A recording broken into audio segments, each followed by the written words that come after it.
Before your eyes, before too long, there will arise in word and song some actors who, with skill and ease, will perform for you and surely please.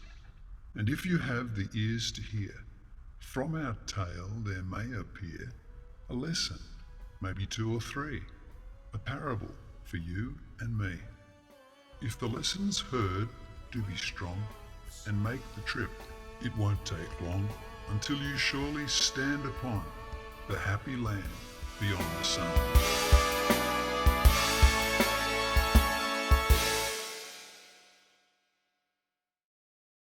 Forgiveness looked at the children. Now, children, you've done so well to avoid being stuck forever with gossip, where you'd stay full of self-pity and hurt and unforgiveness. So keep going. There are only a few challenges ahead, so don't let anyone stop you from getting into the land beyond the sun. Thank you, forgiveness. Yeah, thanks for helping us stay on the journey. Thank you, forgiveness. I'll keep forgiving. Don't worry. Good. See you again. Farewell. Bye. The three children waved goodbye and left forgiveness, having learned a very important lesson about forgiving others. They walked for 2 more hours, not sure what to expect next. Then they passed a huge rock and a place where another path seemed to go off to their left. They decided to stay on the path that looked like it was used the most. Soon they saw up ahead a very large sign that was placed across the road. As they got nearer, they could eventually read what it said. What does it say? It says checkpoint. Yes, and underneath there's smaller writing. I think it says, please have all your paperwork ready. Paperwork? What paperwork? They approached the sign and noticed that their path was blocked by a gate underneath the sign. On each side of the path, there was a barbed wire fence that stretched away in both directions. Looking along the fence to the right, they could see some large buildings off in the distance. And while they were wondering what the buildings were about, 2 men in uniform came out to greet them at the gate. One of them carried a clipboard. Papers, please. Papers? What papers? Why do we need papers? Oh, you want to enter the land beyond the sun? Yes. Then you need your papers that prove you've done everything you need to get in. Nobody told us anything about that. Who are you, by the way? Us? We're the officers of the law. We make sure that only the right people get in and keep out anyone who doesn't measure up. Measure up to what? Why, the law, of course. Now, if you don't know about the law, then I can promise you right now that you don't measure up. You have probably broken a bunch of laws just today. What laws? The 400 laws. Things like don't pull a face, don't smile when someone else is hurt, don't bump into anyone, don't hiccup, and of course the big laws like do not steal, do not lie, and so on. Look, how can we find out about all these laws? Frank, can you grab a copy, please? My colleague will get a copy of it from the office and you can read it and learn. Oh, this is stupid. Criticising the law. I'm afraid that you just broke law number 203. That will have to be paid for before you can come through these gates. The other officer of the law returned carrying a very thick folder. Here you are. It's all free. Do we have to read all that? Read it and prove that you keep it. Or pay the fines you get for not keeping it. Fines? Hey, who wrote this law anyway? We did. And don't get violent, young man. You're very close to breaking law number 41, and that's a biggie. Yes, that would take a lot to pay for. What do I have to pay for breaking law number 203 a moment ago anyway? Criticising the law, that one's pretty simple, isn't it, Frank? Yes, that's just a code 5 level break. You'll just need to slap your own face. What? If you'd like to pay for it now, one of us can sign a witness statement saying that we saw you pay the fine. Slap my own face? Oh, this is stupid. Careful, You just criticised the law again. So now you'll have to give yourself 2 slaps on your own face.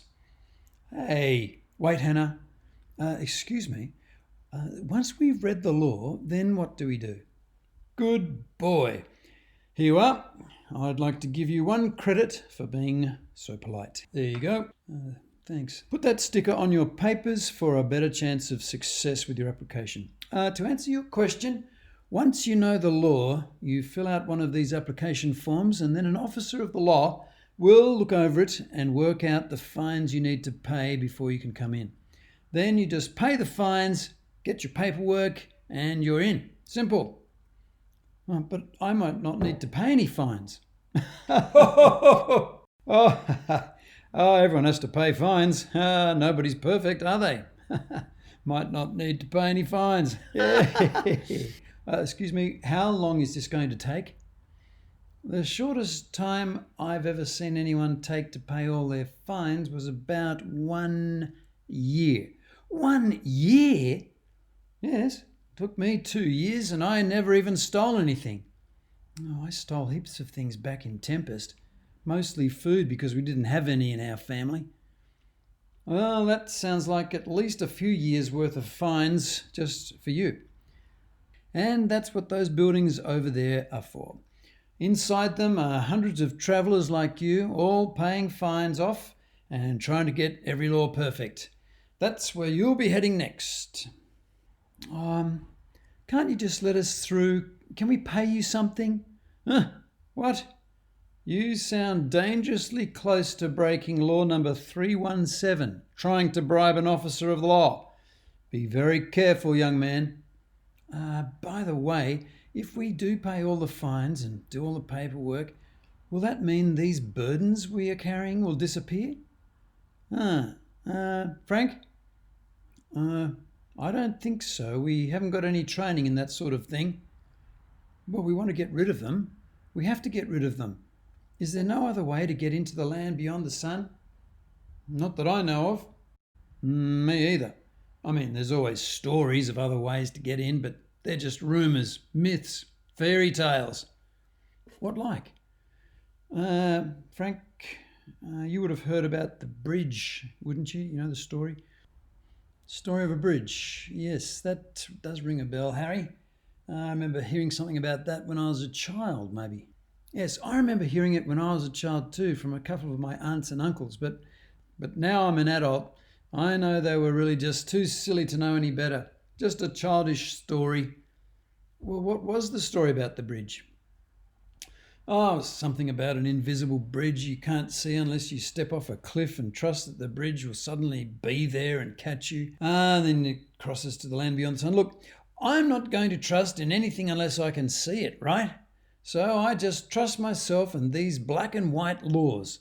I can see the laws right here. And I know when I've broken them, and I know what I have to do to pay for them. I'd much rather do what I have to do myself without trusting anything I can't see, like an invisible bridge. That's why I work here, to make sure everyone has the same attitude that I do. Now, wait a second. Have you ever been into the land beyond the sun yourself? Technically not yet. And what about you? No, but of course one day I will because I've got all my paperwork. It's all stamped and ready. But right now I've got this important work to do as an officer of the law. So neither of you have ever been there. So we don't know if your laws even work. Well, there you go, criticising the law again. Hannah, Paul, come here a second. Excuse us. Come over here and talk. What, James? What? Did you see that sign back on the track? That sign? No, I didn't see any sign. Where was it? Well, I noticed it behind that huge rock about 2 miles back. Oh, I remember the rock. Yeah, they're near that path, but I didn't see a sign. What did it say? Well, it had an arrow and it said to the bridge, I think, or just bridge, but it was all crossed out. Interesting. Why don't we go back and check it out? Yeah, let's. Okay. James turned back to the checkpoint. We're just going to get some food and then we'll come back. And the 3 children turned and made their way back up the pathway they'd come towards the big rock. All right, but don't dilly-dally. The sooner you start paying your fines, the sooner you'll get into the land you want to go to.